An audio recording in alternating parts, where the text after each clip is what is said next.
তার আরেক গভীর শিক্ষা হল ধন, ক্ষমতা বা পদমর্যাদার অহংকার মানুষকে পতনের দিকে ঠেলে দেয়। দুর্যোধন গর্ব করত ভীষ্ম, দ্রোণ বা কর্ণের মতো যোদ্ধা তার পাশে আছে, তাই পাণ্ডবদের হারানো তার কাছে সহজ। এই গর্বই তাকে পতনের দিকে নিয়ে গেল।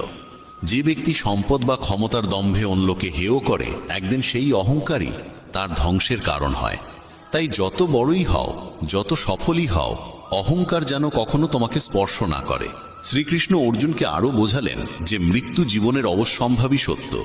মৃত্যু কখনোই এড়ানো যায় না, শুধু সময়টা কিছুটা এগোতে বা পিছোতে পারে। এই দেহ আসলে এক ভাড়াটে বাসার মতো, যেখানে আমরা সাময়িক অতিথি মাত্র। দেহের পরিণতি নিশ্চিত, কিন্তু আত্মা চিরন্তন এবং অবিনশ্বর। যে ঘটতে নির্ধারিত তা কোনো উপায় এড়িয়ে যাওয়া যায় না। যা ভাগ্যে নেই তা নিয়ে দুঃখে ডুবে থাকা বা উদ্বেগে ভোগা শুধু নিজের কষ্টই বাড়ায়। যে জন্মেছে সে মরবেই, আর যে মরেছে সে পুনর্জন্ম লাভ করবে। এই নিয়মের বাইরে কেউ নেই, তাই যেটা অবধারিত তার জন্য শোক করা একেবারেই অর্থহীন। সত্য থেকে মুখ ফিরিয়ে থাকা কখনো বুদ্ধিমানের কাজ নয়, কারণ জ্ঞানী মানুষের পরিচয় হলো সত্যকে গ্রহণ করার ক্ষমতা। মিথ্যেকে সত্য ভেবে জীবন কাটানো নিজেকেই প্রতারণা করা। অনেক সময় নিজের ব্যক্তিগত চিন্তাধারাই ভুল বোঝাবুঝির সৃষ্টি করে, তাই নিজের ভাবনা জোর করে অন্যের ওপর চাপিয়ে দেওয়া উচিত নয়।